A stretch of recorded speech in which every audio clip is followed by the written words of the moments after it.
Well, good morning, everyone. Appreciate the opportunity to provide an update on Proposition B and the next steps that the city will be taking in its implementation of the voter-approved ordinance. But before we begin, I want to acknowledge the deep anguish and concern that we're all feeling about the senseless gun violence that occurred in our community over the weekend. 13 people were injured, and one person has passed away. Douglas John Cantor, age 25, was a visitor to Austin. He was an innocent bystander and a victim of the horrific gun violence. We are certainly thinking of his family and all those who sustained injuries during this event, those who are traumatized by the incident. Our community stands with every person that was impacted by this tragic, violent situation. I want to thank our first responders and all those who responded to the incident to save as many lives as possible. But we're here today to talk about addressing the issues of homelessness in our community.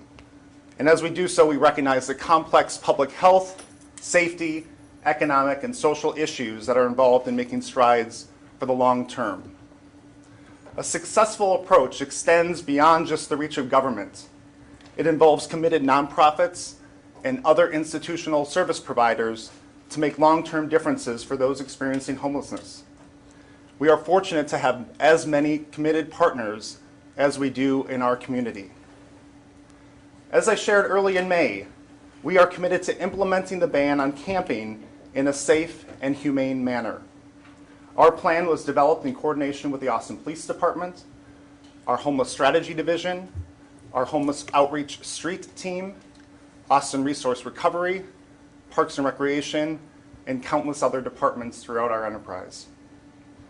On May 10th, we shared our plan for implementing the ordinance in 4 phases. With phase 1 concluded and phase 2 that began on Sunday, we are sharing next steps today. We are continuing to work closely with our multiple partners to address both the short and long-term needs of people experiencing homelessness. I look forward to the discussion today to talk about those next steps and to provide a few more details. I will now turn it over to our Interim Chief, Joseph Chacon. Chief. Thank you, City Manager. Good morning.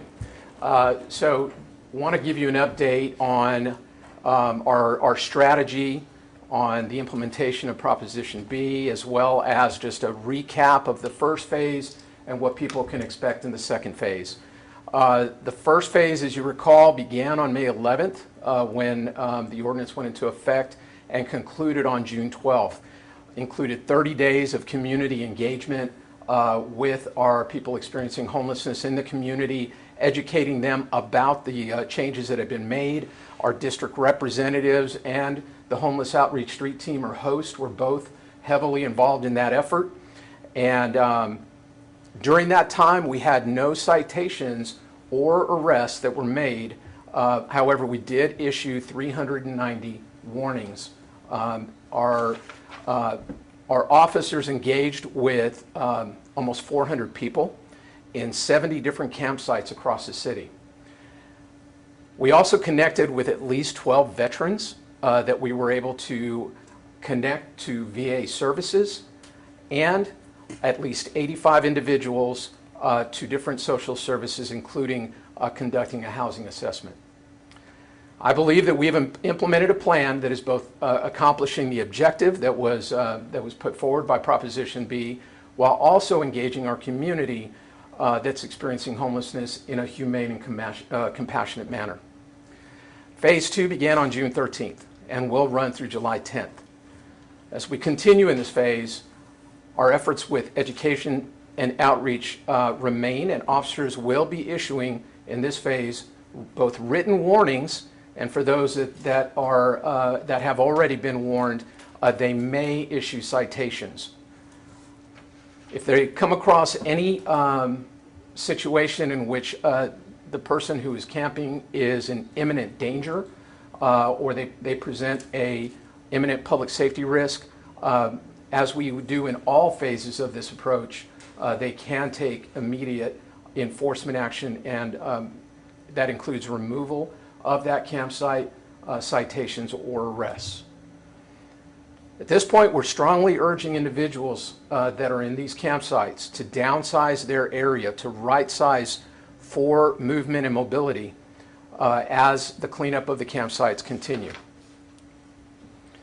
If we have to make an arrest for violation of the camping ordinance, we're making every effort to have to do that and to take that enforcement action while the downtown Austin Community Court is open, so that we can, whenever possible, take those individuals straight to that court to be magistrated and to look to see how services can be provided. Very briefly, I want to talk about City Hall. Yesterday, we, along with other city departments, went to City Hall in order to clean out some of the area that needed to be cleared for an upcoming construction project that had been previously planned, as well as there were individuals on one part of the property that were not in the public right-of-way, but actually were on City Hall property and had been warned multiple times that they were trespassing. For both of those groups, we conducted numerous times of going out and conducting outreach and having conversations to explain what the expectation was and that we would be returning at some point to go ahead and ask them to move. Yesterday we arrived in the morning and issued those warnings once again, and we did unfortunately have to make several arrests. 7 individuals were arrested during that cleanup.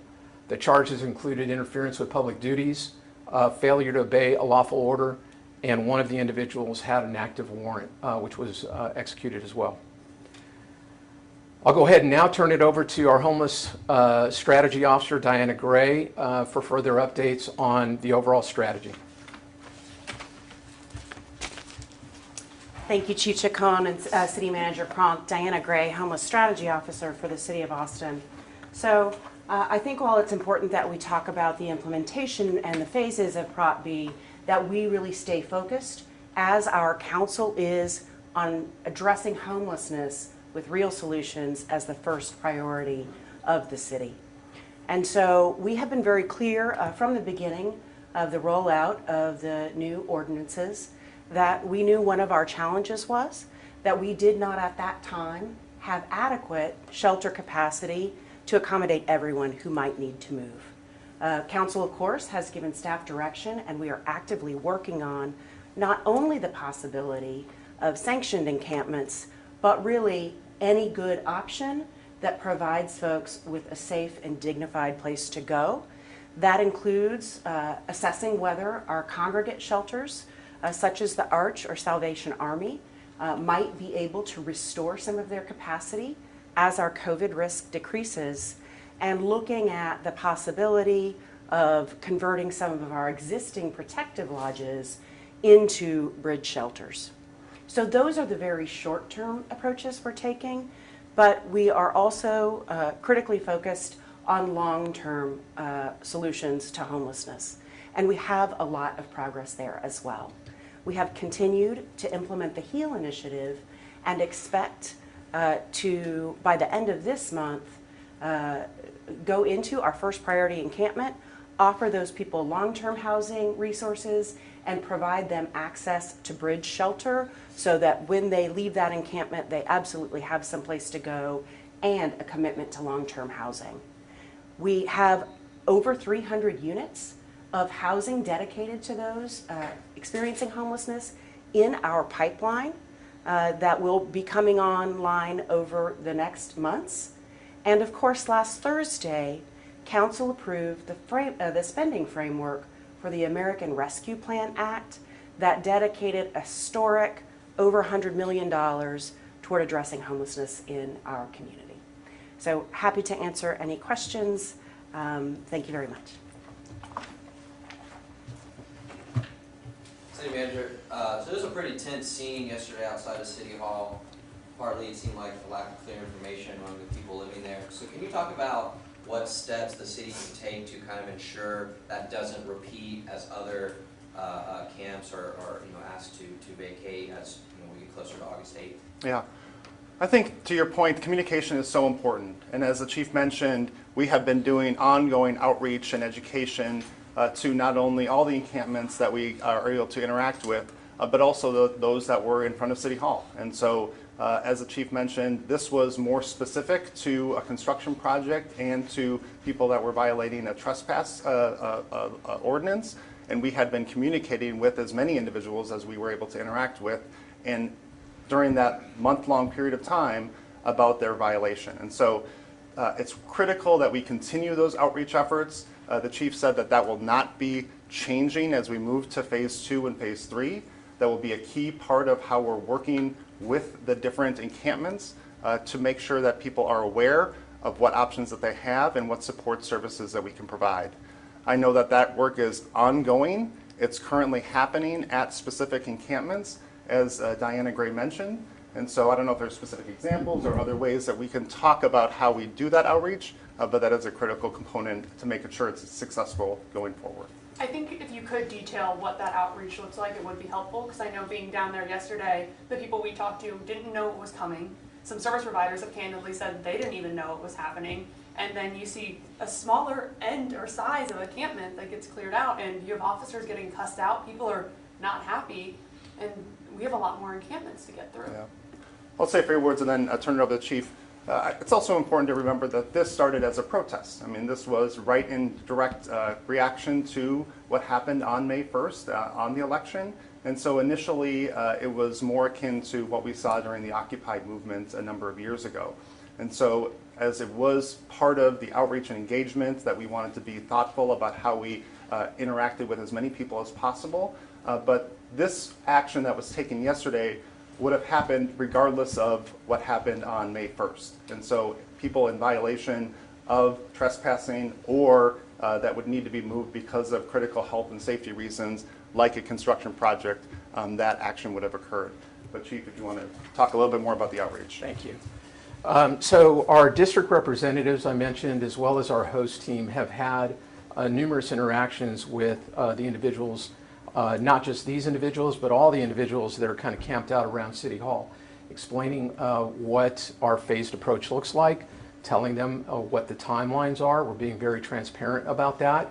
And we have gone at different times, realizing that we may miss somebody at one particular time because they're out, they're trying to to get work or whatever else they may need to do, and are not there at that time. So we've gone at different times of the day, morning, noon, and night, to try to make those. And this was over a period of weeks.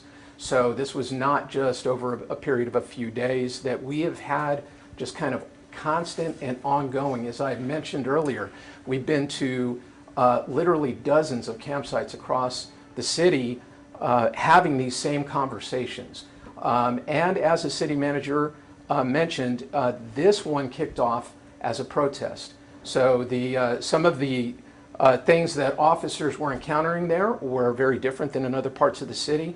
And I think that probably was a lot of what played out yesterday. Can you talk a little bit more about the warning process? One, what do those written warnings actually say? And then two, how could your officers possibly keep track of the thousands of homeless individuals living, whether or not they've already received a written request? Because a citation or arrest is a little bit different. You get a name down, but are you taking names when you hand out a written warning? We are. So the way our written warning process works is very similar to, say, a driver who gets a written warning for whatever moving violation they committed. That is actually a written warning where the individual is identified. They receive a copy of it, and we take a copy which gets entered into our system. The system is searchable by our officers to be able to tell if when they run the individual's name, where they were, what they received a warning for, and that is what we're using to track whether somebody has been previously warned or not.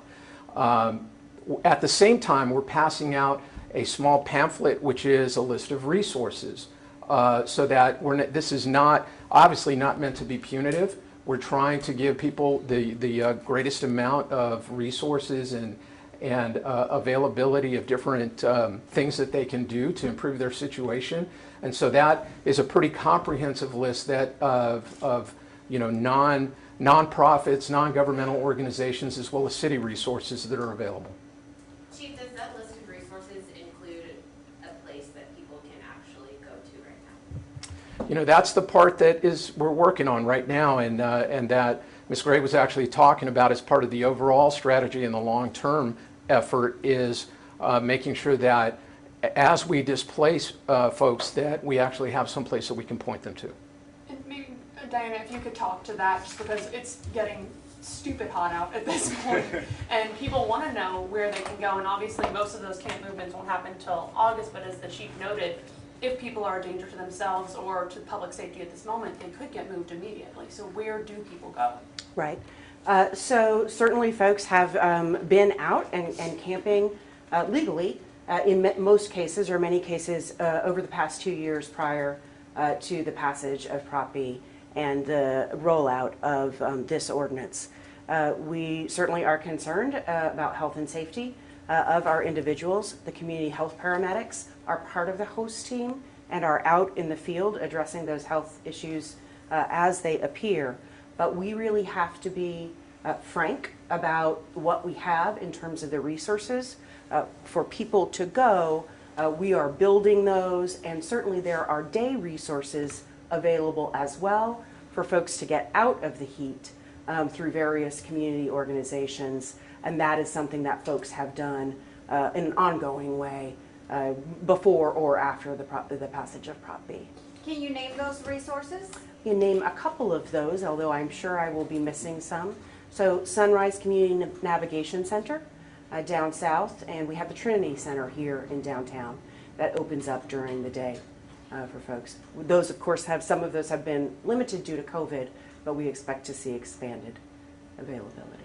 You mentioned going to first priority encampments and providing access to the bridge shelters. So can you say which one is the highest priority at this point, or maybe those? I would not, and here's why. We want to be really clear about connecting with those individuals in those encampments and offering them an opportunity to move in a smooth way, not sort of creating a scenario in which we have substantial in-migration or out-migration from those camps. Council did give general descriptions of the areas in the resolution that created the HEAL initiative. As soon as we complete our project and bringing folks into shelter at each of those locations, y'all will be the first to know. We'll be very excited to share with you. Can you speak to where the city's at with sanctioned encampments? I mean, Mayor Adler candidly said that it's been danced around, but we've heard this topic come up a couple of different times. So where are you guys at in finding some spots? So the request for staff to look at sanctioned encampments occurred just over a month ago. And so we, particularly in partnership with our Parks and Recreation Department, have assessed over 70 city properties. And what we see as we look at those is that because most of the, if not all of the property that the city owns is purpose specific, right? And so as we look for an adequate site, that number has been significantly narrowed. And that is part of the reason that we are pursuing not only sanctioned encampments, but looking at expanded shelter capacity, because fundamentally what we want is a place for folks to go.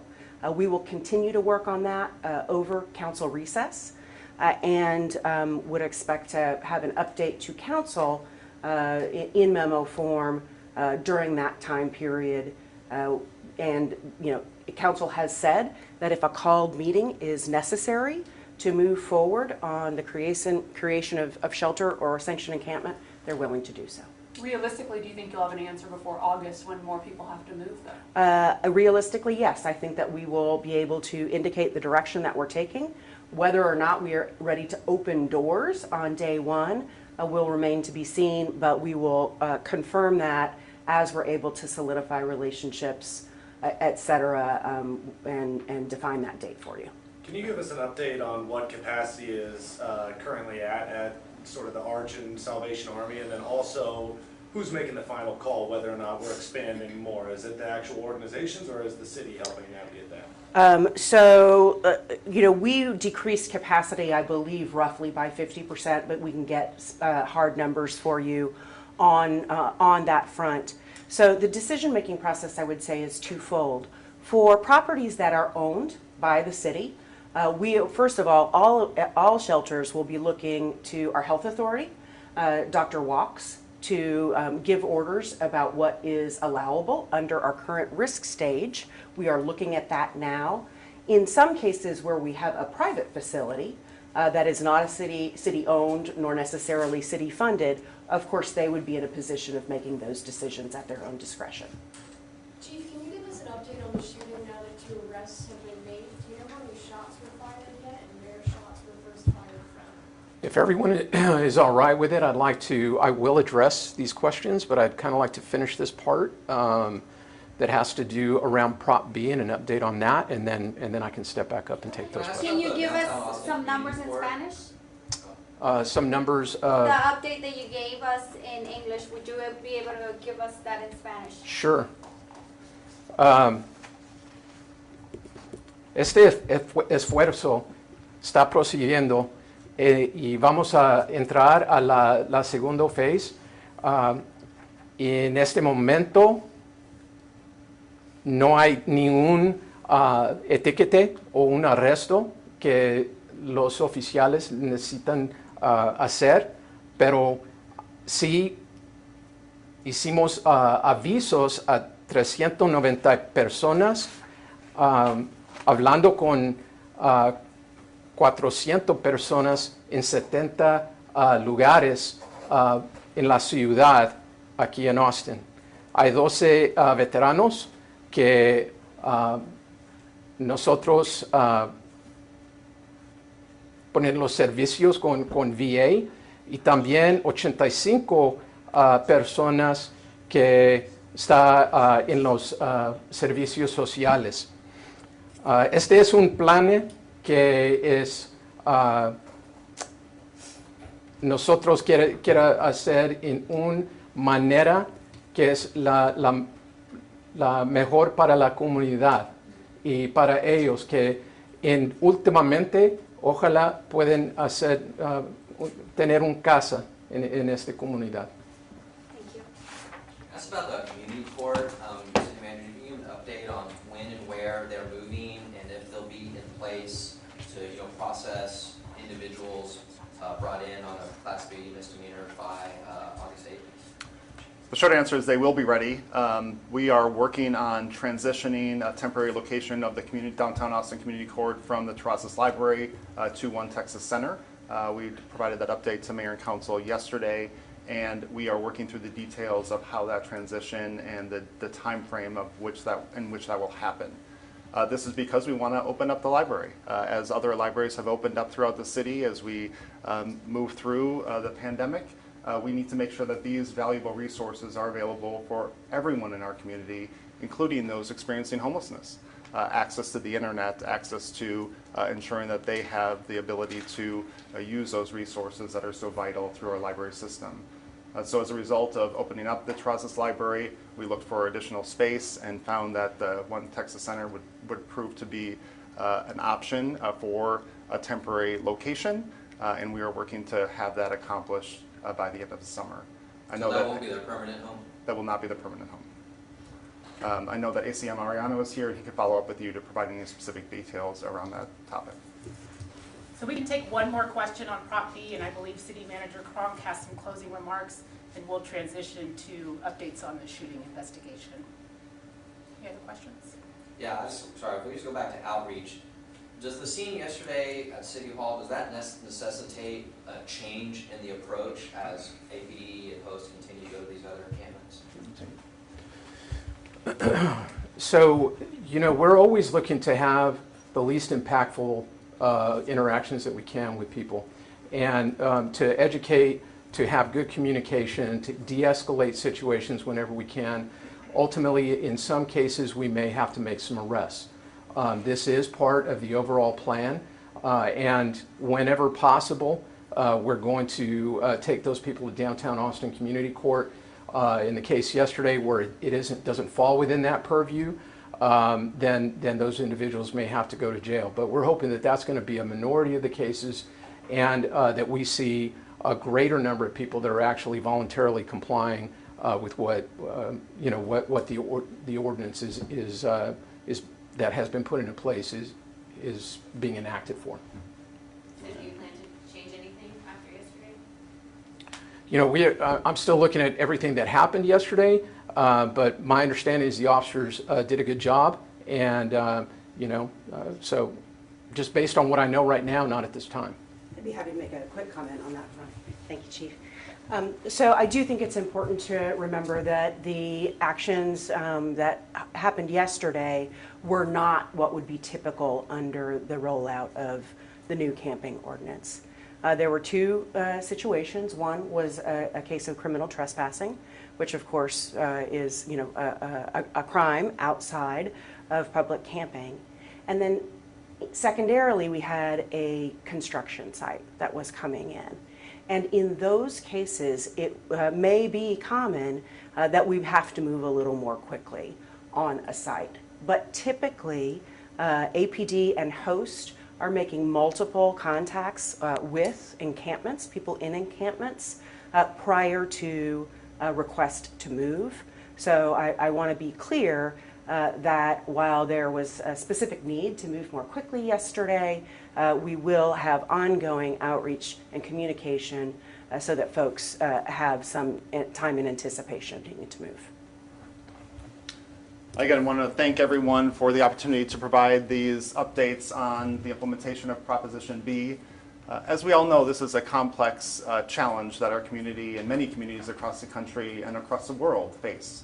I'm so proud of Austin for having the partnerships, the community relations, the ways in which we all come together to do what we can, to look in the mirror and make sure that we are all saying, what can I do to help be part of the solution?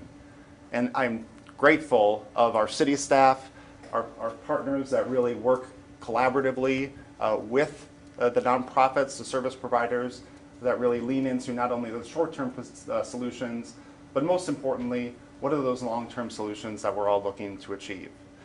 We'll be back soon with another update as we continue the phased implementation of Proposition B. But at this time, I'd like to have the Chief give some comments additionally on the situation from last weekend. Thank you all. All right, thank you. So kind of transitioning to just give a short update on the investigation into the multiple shootings that we had that occurred on Saturday morning. Yesterday, we arrested a 17-year-old male identified as Jeremiah Rashawn Leland James Tabb out of Killeen.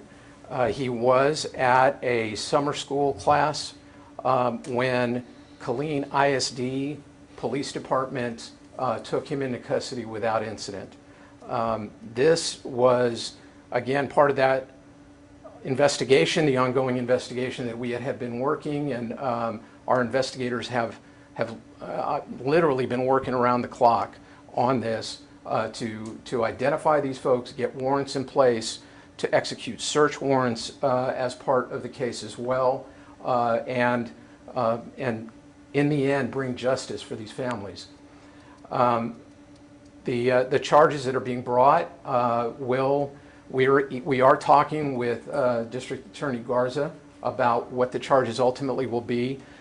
Initially, the aggravated assault charge is what has been filed against this young man, Mr. Tabb, and we will be continuing that conversation in the coming weeks and months.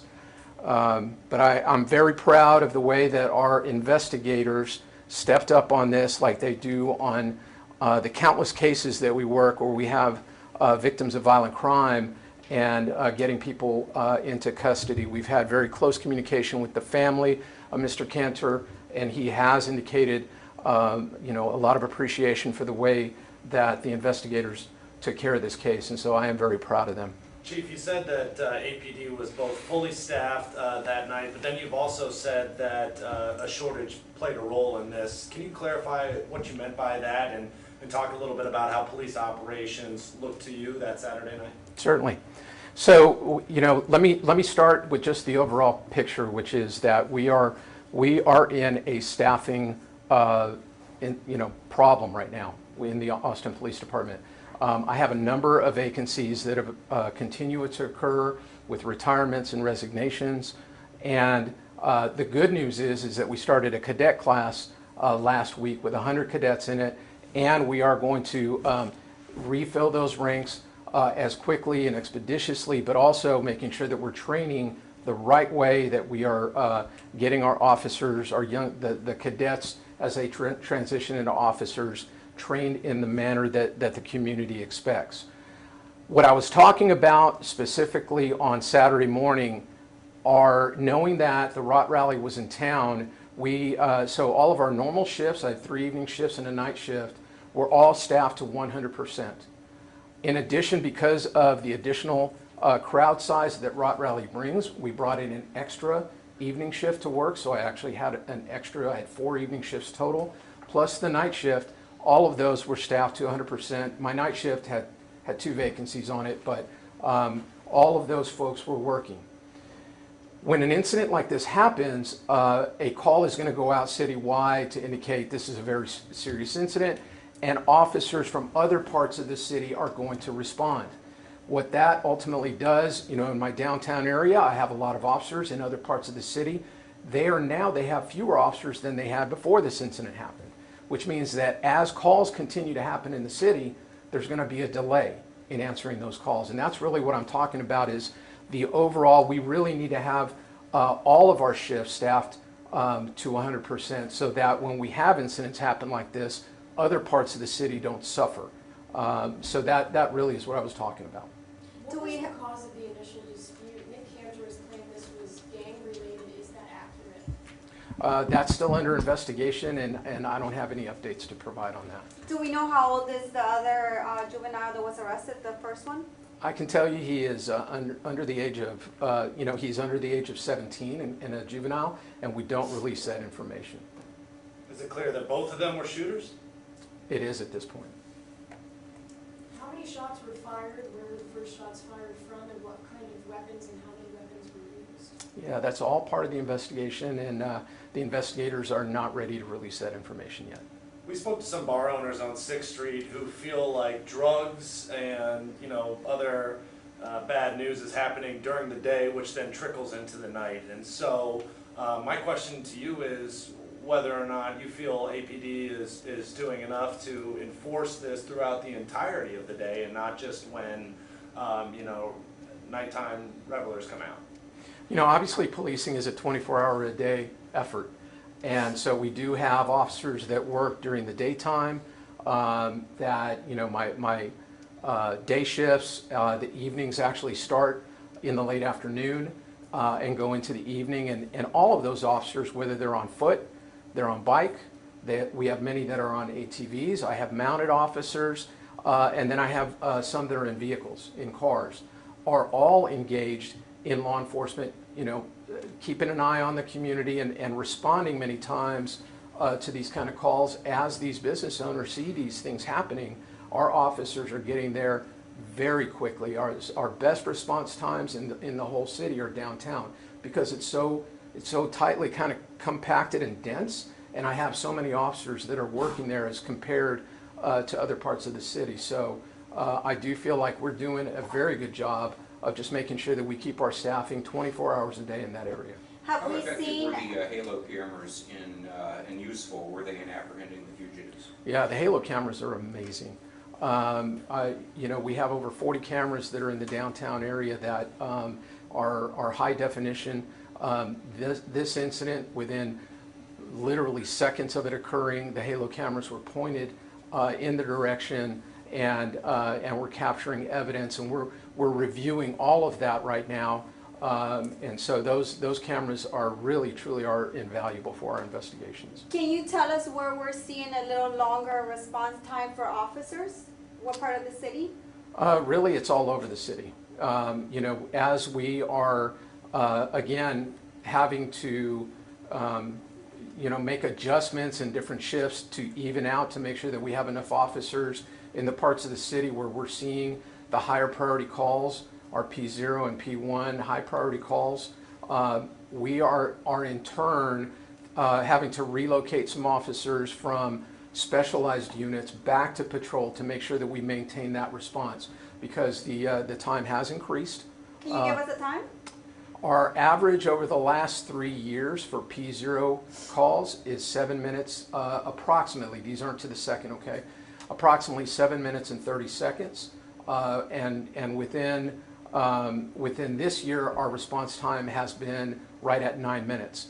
So that's a significant increase, and one of the drivers of why we are making these reallocations back to patrol, because a minute and a half when you're in a critical situation can seem like an eternity for our community, and we just can't have that. Last question. Is APD considering any other suspects, and will you be releasing the names of the victims? Are you talking about the victims of the shootings? The mass shootings. One, are there any other suspects that y'all are considering? And then two, dozens of people were hurt. Will you be releasing their names? Right. So we'll release the names as part of our normal protocol when the timing is right for that, based upon the investigation.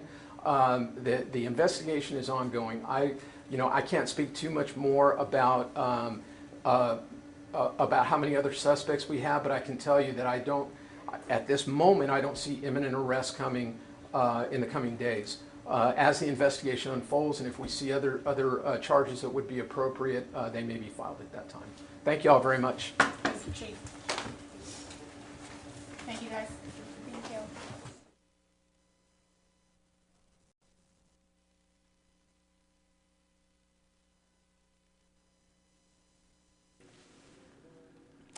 Good morning, everyone, and thanks so much for sticking with us here on KXAN Live. I'm Will Dupree. We just wrapped a news conference that covered two very big topics here in the community. One, the implementation further of the public camping ban that was approved back in May, and also Saturday's mass shooting in downtown Austin. The most comments about that coming right there just at the end from Interim Police Chief Joseph Chacon.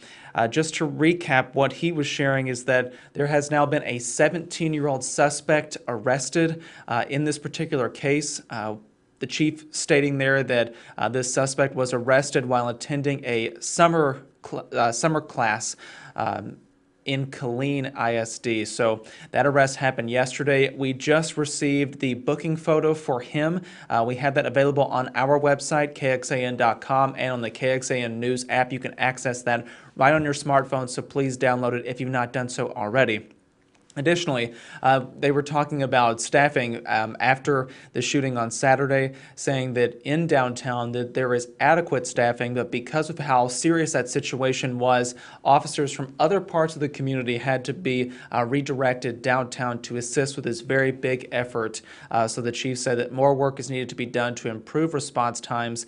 He also highlighted that there is 100 cadets in a cadet class working right now to become full-time officers since that's been restarted, and they will be onboarded at a future time. So in the meantime, other efforts are having to be done to redirect officers from other parts of the city, reassign them from specific units to go back to patrol, and so on and so forth. So we have detailed that information previously in other conversations that we've had, and more information is available as well about that on our website.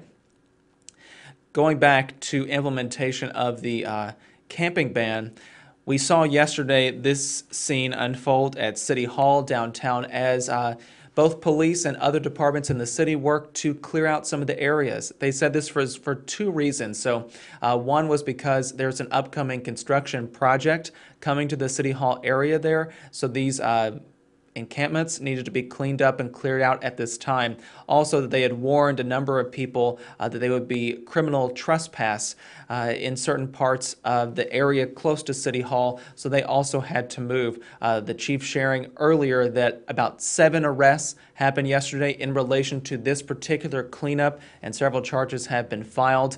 We'll detail more of that later. But again, this is a scene that unfolded yesterday as crews cleared out encampments downtown near Austin City Hall. Phase 2 of the public camping ban. So all the voters out there in Austin, a majority of them approved the Proposition B back in May, which re-implemented this public camping ban that we have in our community. And they've done this kind of 4-tiered approach here in Austin to put it into effect. Phase 2 began on Sunday. And now police will be giving additional warnings to those who might be in violation of the public camping ban, and also may issue citations for those who are already warned. I want to bring up some numbers and discuss those with you all if you happen to miss them. So phase 1 began on May 11th, which is when Prop B and the ordinance that it brought with it went into effect officially. And Chief Chacon said there during that first phase, again, that began on May 11th, there was a lot of community engagement that happened. Police officers visited 400 people in 70 campsites across the city. 390 warnings were issued during that time. 12 veterans were connected with VA services to assist them, and 85 people were connected with different social services. Again, that all happened in this last 30-day period, but now phase 2 has begun. Officers will issue both written warnings to those in violation of the camping ban, and also possible tickets might be written for those who were already received a warning. The chief is also asking for people to start downsizing their camp areas as we continue the implementation of this plan brought forth by the approval of Proposition B. There will be more information shared hopefully soon from the city about possible sanctioned encampments on city-owned property, places for people who are displaced from public camping may be able to go to these. The city's homeless officer who is working to address some of these issues, Dianna Gray, she did say that they are also working to expand capacity at shelters. That had been reduced because of the COVID-19 risk.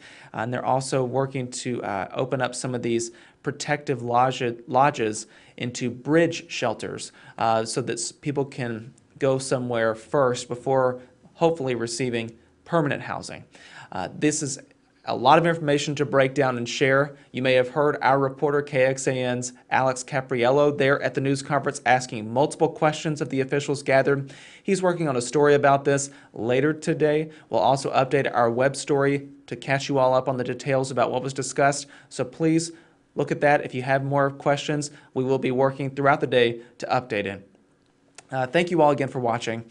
I'm Will Dupree here in the KXAN Live studio. We'll see you back here throughout the day with other updates, so please tune in. Thanks for watching. We'll see you back here. Please, everyone, stay safe and healthy, and take care.